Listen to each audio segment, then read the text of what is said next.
বিসমিল্লাহির রহমানির রহিম।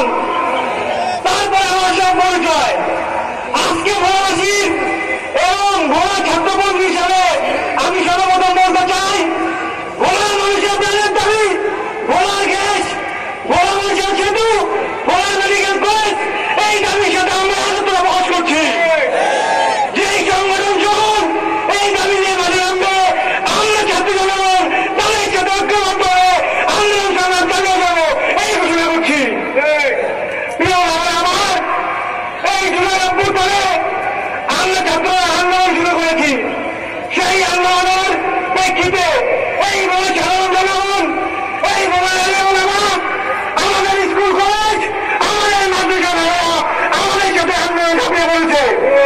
এই আন্দোলনকে নস্যাৎ করার জন্য তৎকালীন সুরেখাসক আমাদের উপর গুলি চালিয়েছে। সেই গুলিতে আমার ভাই আহত হয়েছে, আপনার ভাই আহত হয়েছে।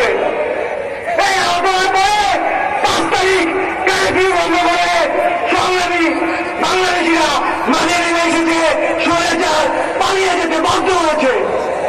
আমরা স্পষ্ট করে বলতে চাই, বাংলাদেশে আগামী থেকে ক্ষমতায় আসবে তার নির্ধারণ করে বাংলাদেশের জনগণ। কিন্তু যারা আমার ভাইয়ের মুখে গুলি করছে, যারা আপনার ভাইয়ের মুখে গুলি করছে, যারা আমাদের মায়ের মুখ খালি করছে, আমরা তাদেরকে এই বাংলাদেশে বিন্দু পরিমাণ ঠাই দেব না। যারা তাদেরকে পুনর্বাসনের চেষ্টা করবে, আমরা তাদেরকেও সামান্য পরিমাণ ছাড় দেব না।